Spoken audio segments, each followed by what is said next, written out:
on the rubble of her home. She cries out for her parents, but the voices are gone. She cannot understand. She's confused. She's alone. There is blood on her hands, but it's not her fault. Not her fight, not her war.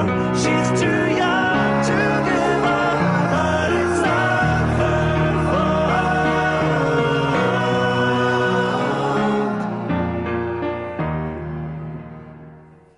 Assalamu alaikum and welcome to Remember Palestine with me, Lauren Booth. In today's programme, we will be looking at the potential impact of the Egyptian elections on the Gaza siege and Palestine's future. At the same time, the Turkish government has backed a criminal court decision to indict Israeli military figures for the Mavi Marmara massacre. What impact will that have on the international stage? As the Palestinian struggle takes its place on the Arab Spring, hunger strikes are proving a painful tool against injustice. We'll be looking at their impact on Egyptian revolutionary politics. But first, this report has the latest on the Gaza blockade and its impact. The people of Gaza have endured a humanitarian crisis that is reflected in almost every aspect of their daily lives as a direct result of the ongoing Israeli blockade. It has had the heaviest impact on those who are the most vulnerable, children and the elderly. Currently, there are almost no medicines in the Strip to treat chronically ill patients. Amnesty's report has condemned the Israeli blockade, similar to other international organizations. But Israel doesn't care about these reports, and it continues to impose a suffocating blockade on Palestinians in Gaza. Israel continues to violate international laws and norms, and we need real actions against Israeli policies, not only condemnations. The blockade has almost depleted the medicines at the Ministry of Health storage facilities in Gaza. We visited the house of the Abdul Ghafour family in the southern Gaza Strip town of Khan Yunis, whose 20-month-old baby Mahmoud suffers from a rare liver disease. His father said he can't afford to buy medicines for his son, who requires approximately $1,000 of medication every month. He used to receive them free of charge from the Ministry of Health, but with the depletion of special medicines, he has nowhere to turn to. I sought the help of the Ministry of Health to provide my son with the medication, but they were only able to provide it for a limited time because they have acute shortage in medicines. Every month I had to provide my son with medications, which cost me 3,000 Israeli shekels. That is approximately $1,000. An economic free fall in the tiny coastal enclave, with the shutting down of businesses and factories, is a direct result of the last war and the ongoing siege, according to economists. A recent report by Amnesty International has found that Israel's blockade has prolonged what it described as deliberate humanitarian crisis, amounting to collective punishment of Palestinians in Gaza. Meanwhile, in Gaza City, we spoke to people who had mixed opinions about the Egyptian elections and what effects their results might have on the Palestinians in Gaza. I have a hope that the Egyptians will change our conditions at Gaza Strip and end the siege, but I think they need more 3 years for them to fix their problems in Egypt. I'm really optimistic about the Egyptian elections, and I hope that the blockade will be lifted, and instead of bringing fuel and other goods through tunnels, we can have a normal commercial crossing for goods with Egypt. Whatever the outcome of the elections, it'll be better than the former regime. After Israel's war on Gaza at the turn of 2009 and after several years under siege, a state of economic and humanitarian crisis exists for most Gazans, with continued deterioration daily. The combination of unemployment, poverty and economic freefall has left most people struggling to survive. Ashraf Shannon reporting for Remember Palestine, Gaza.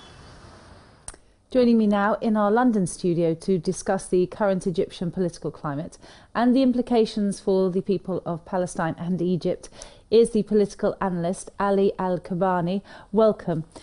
We saw there a report onto the hardships suffered in Gaza. How important is foreign policy to the people of Egypt now in these elections? Actually, one of the main goals of the Egyptian revolution was to get rid of that old regime of the ousted Hosni Mubarak because of the humiliation he caused Egypt. The Egyptians all over their history were always supporting their Arab neighbors. And since 1948, they were supporting the Palestinian brothers to get their legitimate rights out of this colonial settlement of the Zionists in their land. And Egyptian people paid blood and money to support their Palestinian brothers.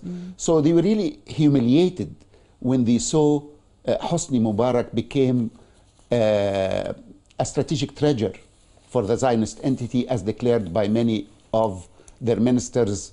And it's a famous saying of the ex-defense minister of Israel when he said that we lost a strategic treasure in Hosni Mubarak. And it's not only him who was a strategic treasure for them, it's all his regime and the members of that regime. So part of the revolution was to let Egypt become independent again and regain its sovereignty and not become a client state for the Zionist entity and the West. It's said in British politics that foreign policies only ever lose elections because people say we don't want to know, don't go there, stick to what's going to concern Britain. Is that the same in Egyptian politics, or are people now very inflamed about Palestine and about the injustice visited on them so that they will cast their vote with that in mind? I agree that domestic issues take priority in any election and in any revolution, but the Palestinian issue is one of our domestic issues because Palestine is part of the strategic defense of Egypt. So once we have Israel there, it is a threat to the national security of Egypt and the Egyptians. So we are helping the Palestinians because they are our brothers, but we are helping ourselves because having our enemy on our border and regaining Sinai, for example, after the surrender treaty of Camp David, we got Sinai back and we lost the sovereignty of Egypt and the independence of Egypt. And this is what the Egyptian people launched the revolution to restore their sovereignty and their dignity. We'll be coming back very soon, but just tell me quickly, where are you at now with the Egyptian elections and what pressure is Israel putting on? Again, Ahmed Shafiq, for example, the two front runners, Dr. Morsi of the Muslim Brotherhood and Shafiq of the old regime. Israel and all the Israeli ministers are saying that if Shafiq come back, it's back to square one and we are back to the normal relations. That's why my feeling is that Dr. Morsi will have an overwhelming majority in the second round and he will be the coming president of Egypt, because I cannot imagine that the Egyptians will vote for the remnant of the old regime. People were surprised that Shafiq won, but he got only the votes of the remnants.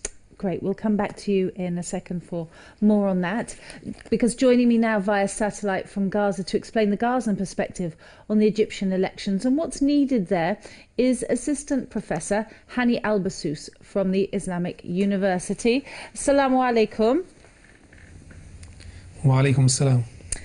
We are talking today about the Egyptian elections. What is the feeling in Gaza? What are the hopes? Because our guest here is called Gaza Domestic Policy in Egypt.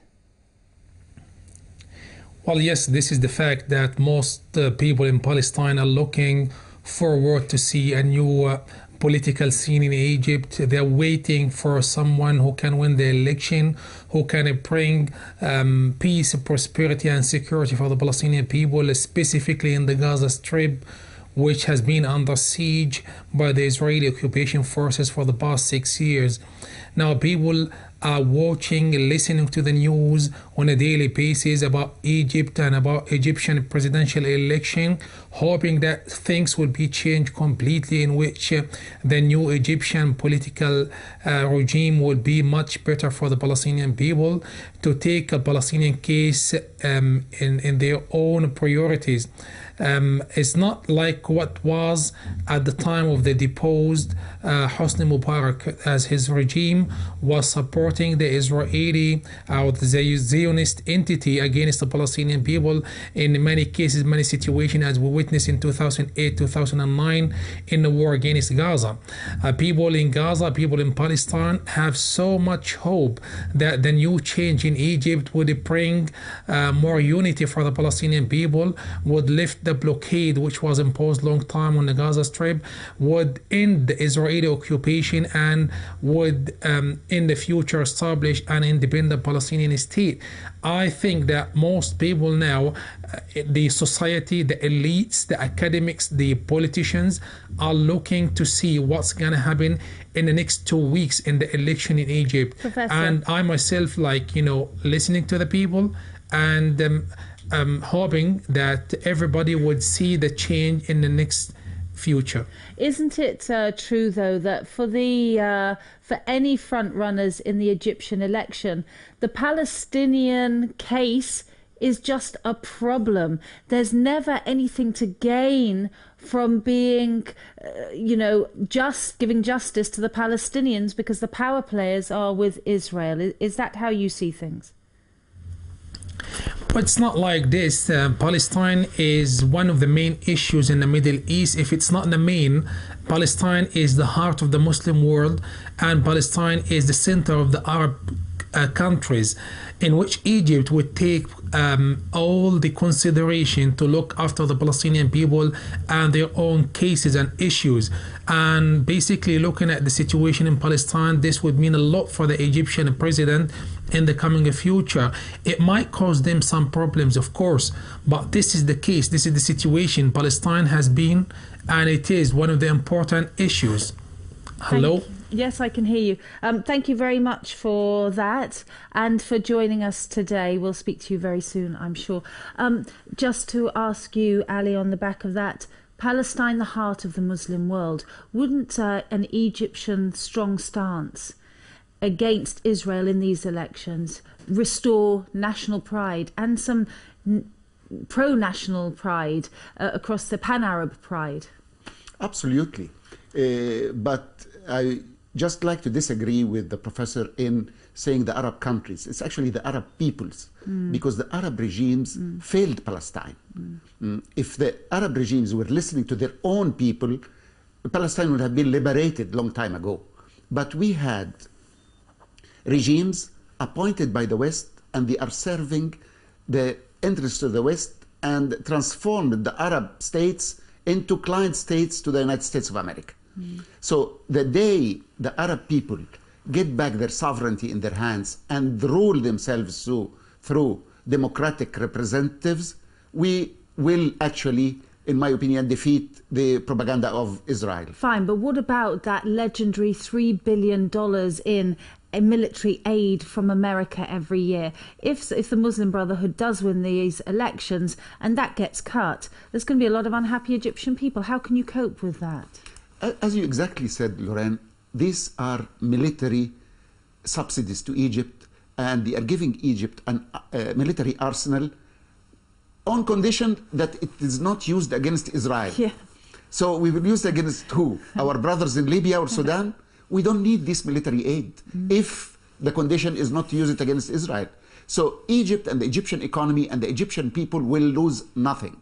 It might upset the military council in Egypt because they are getting all this military equipment. But for me, if it is not to be used against the Israeli enemy, so they are useless. And Egypt does not have a regional enemy except the Israeli entities.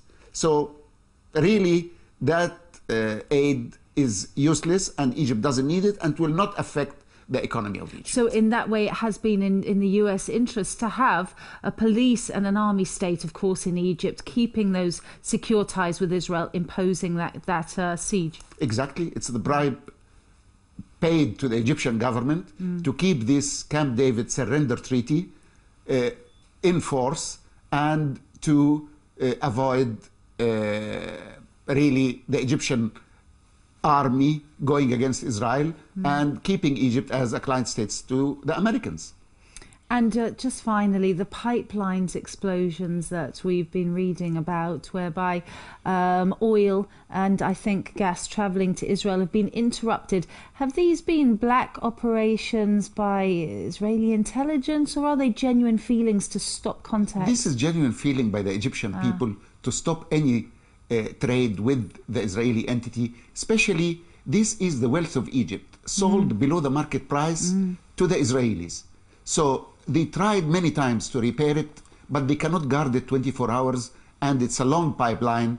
So the Egyptian people declared their position towards the Israeli enemy by cutting this supply until the military council themselves, they cancel the treaty and they stopped exporting the oil and gas to Israel.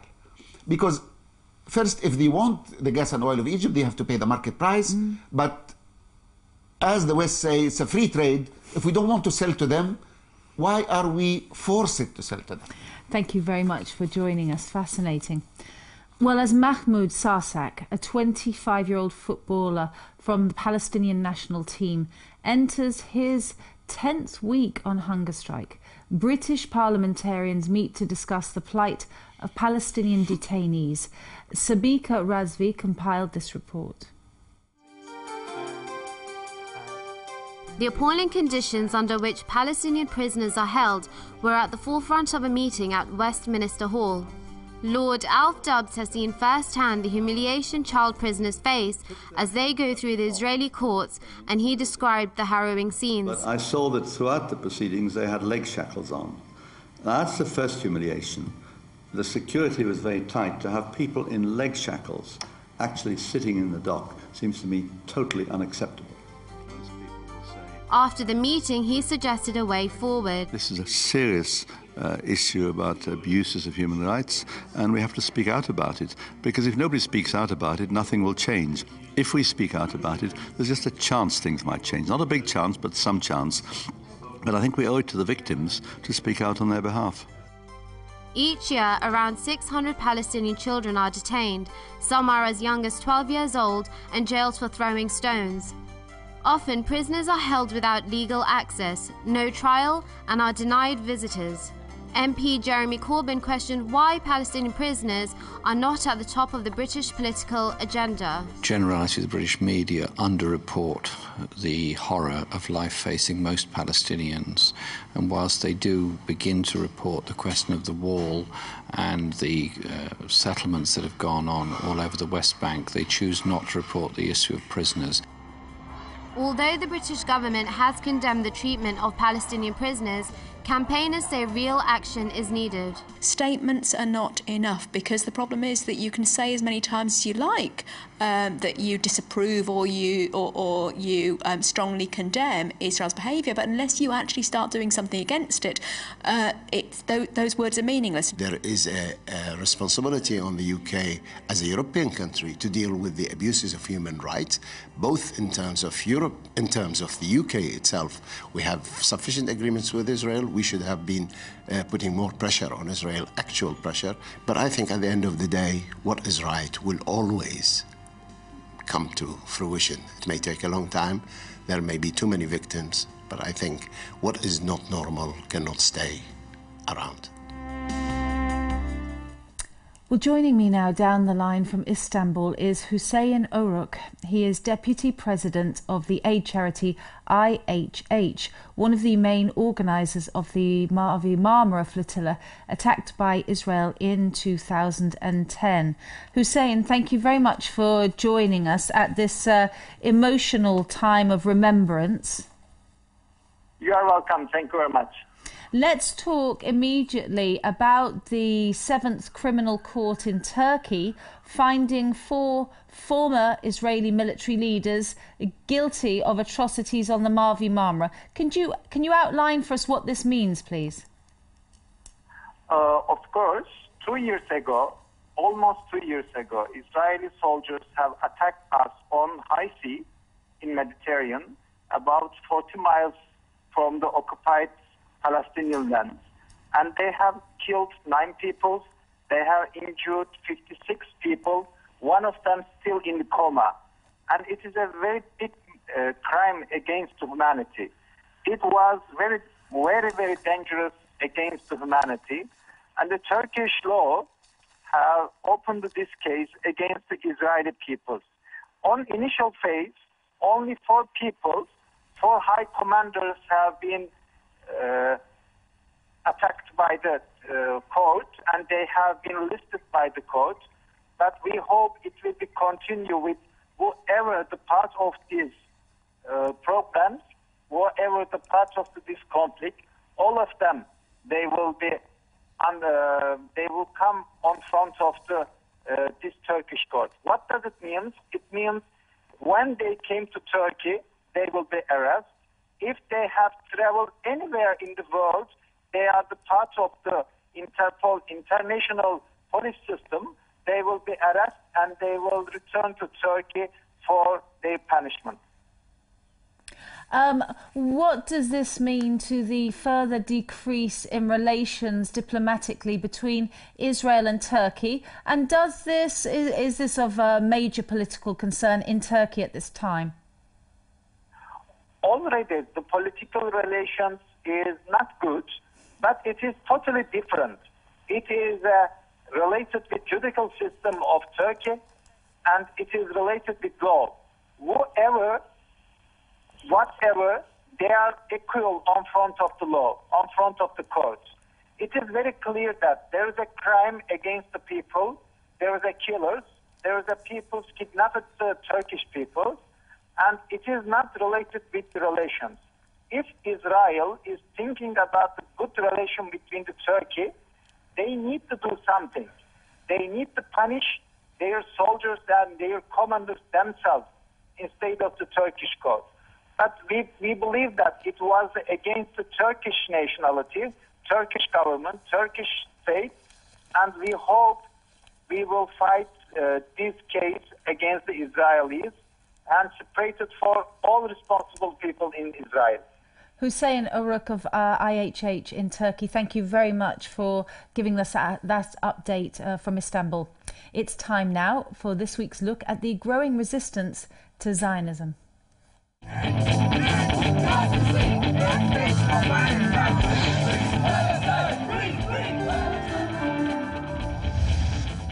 Students for Justice stage a protest in Auckland against Israel's siege of Gaza. The campaign called for urgent support from New Zealand's government to recognise Israel as an illegal state and called for severing of ties, boycotting of products and the development of an independent foreign policy.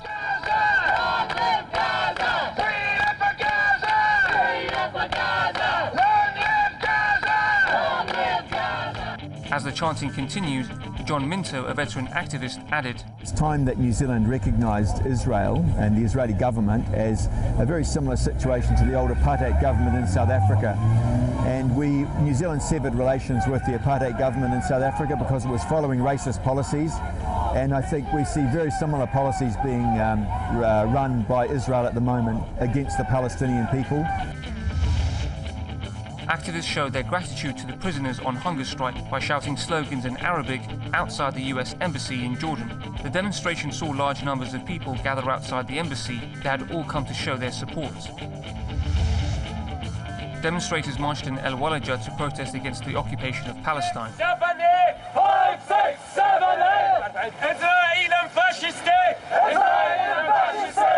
good morning, no good night. No good morning, no good night. If you bashing, we will fight. If you bashing, we will fight.